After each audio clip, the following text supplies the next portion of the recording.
मित्रों, अगर आपके घर में कोई बुजुर्ग है, कोई विधवा महिला है या कोई दिव्यांग व्यक्ति है, तो आज की यह वीडियो आपके लिए बहुत ही महत्वपूर्ण होने वाली है। आज भी हमारे देश में लाखों लोग ऐसे हैं जिन्हें सरकार की योजनाओं की सही जानकारी नहीं होने के कारण हर महीने मिलने वाली पेंशन और दूसरी सरकारी सुविधाओं का लाभ नहीं मिल पाता। कई लोगों की पेंशन बीच में बंद हो जाती है, कई लोगों का आवेदन स्वीकार नहीं होता और कई लोगों को यह भी पता नहीं होता कि उन्हें कौन कौन सी सरकारी योजनाओं का लाभ मिल सकता है। इसलिए आज की इस वीडियो में मैं आपको बिल्कुल आसान और सरल भाषा में बताऊंगा कि मोदी सरकार और सरकार की सामाजिक सुरक्षा योजनाओं के तहत बुजुर्गों, विधवा महिलाओं और दिव्यांग लोगों के लिए क्या क्या सुविधाएं उपलब्ध हैं, कौन कौन लोग इनका लाभ ले सकते हैं, आवेदन कैसे करना है, अगर आपकी पेंशन बंद हो गई है या खाते में नहीं आ रही है तो उसे दोबारा कैसे शुरू करवाना है, शिकायत कहां करनी है और आपको कितनी पेंशन मिल सकती है। इसलिए इस वीडियो को आखिर तक जरूर देखें क्योंकि एक भी जानकारी आपके बहुत काम आ सकती है। तो चलिए बिना समय गंवाए शुरू करते हैं। सबसे पहले बात करते हैं बुजुर्गों की। अगर आपकी उम्र 60 वर्ष या उससे अधिक है और आप सरकार द्वारा तय पात्रता की शर्तों को पूरा करते हैं तो आपको वृद्धावस्था पेंशन का लाभ मिल सकता है। ये आर्थिक सहायता हर महीने सीधे आपके बैंक खाते में भेजी जाती है। केंद्र सरकार और राज्य सरकार मिलकर यह सहायता प्रदान करती है, इसलिए अलग अलग राज्यों में मिलने वाली पेंशन की राशि अलग हो सकती है। अब बात करते हैं विधवा महिलाओं की। अगर किसी महिला के पति का निधन हो चुका है और वह आर्थिक रूप से कमजोर है तथा सरकार की पात्रता पूरी करती है तो उन्हें विधवा पेंशन का लाभ मिल सकता है। यह राशि भी सीधे बैंक खाते में भेजी जाती है ताकि महिला अपनी रोजमर्रा की जरूरतों को पूरा कर सके। अब बात करते हैं दिव्यांग भाइयों और बहनों की। अगर किसी व्यक्ति के पास मान्य दिव्यांग प्रमाण पत्र है और वह निर्धारित पात्रता पूरी करता है तो उसे दिव्यांग पेंशन का लाभ मिल सकता है। इसके अलावा सरकार की ओर से कई अन्य सुविधाएं भी दी जाती हैं, जैसे छात्रवृत्ति, कुछ सरकारी नौकरियों में आरक्षण, सहायक उपकरण और कई अन्य योजनाओं का लाभ। दोस्तों, सिर्फ पेंशन ही नहीं, यदि आप पात्र हैं तो मुफ्त राशन, आयुष्मान भारत योजना के तहत मुफ्त इलाज, उज्ज्वला जैसी अन्य सरकारी योजनाओं का लाभ भी मिल सकता है। इसलिए अपने सभी जरूरी दस्तावेज हमेशा अपडेट रखें। अब सबसे जरूरी बात, अगर आपकी पेंशन पहले आती थी लेकिन अब बंद हो गई है या कई महीनों से आपके बैंक खाते में नहीं आ रही है तो सबसे पहले घबराइए नहीं। सबसे पहले अपना बैंक खाता, आधार कार्ड और मोबाइल नंबर की जानकारी सही है या नहीं, इसकी जांच कर लें। इसके बाद अपने ग्राम पंचायत, नगर पालिका, जन सेवा केंद्र CSSC या सामाजिक न्याय विभाग के कार्यालय में जाकर अपनी पेंशन की स्थिति की जानकारी लें। कई बार eKYC, जीवन प्रमाण पत्र जमा न होने, बैंक खाते में समस्या या दस्तावेजों की कमी के कारण पेंशन रुक जाती है। समय पर आवश्यक दस्तावेज जमा करने के बाद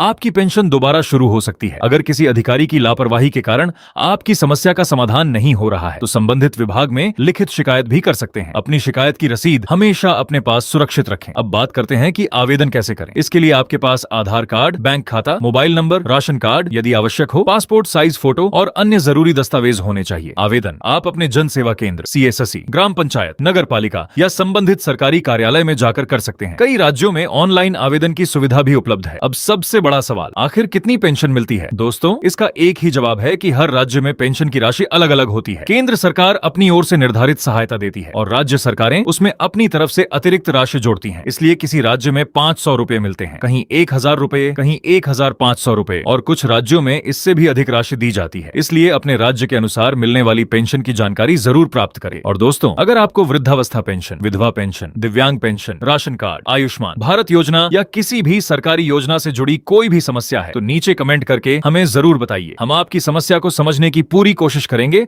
और सही जानकारी देकर आपकी सहायता करने का प्रयास करेंगे। अगर आपको यह वीडियो पसंद आई हो और जानकारी उपयोगी लगी हो तो वीडियो को लाइक करें, ज्यादा से ज्यादा लोगों तक शेयर करें ताकि जरूरतमंद लोगों तक यह जानकारी पहुंच सके और हमारे चैनल को सब्सक्राइब करना बिल्कुल न भूलें। धन्यवाद। जय हिंद।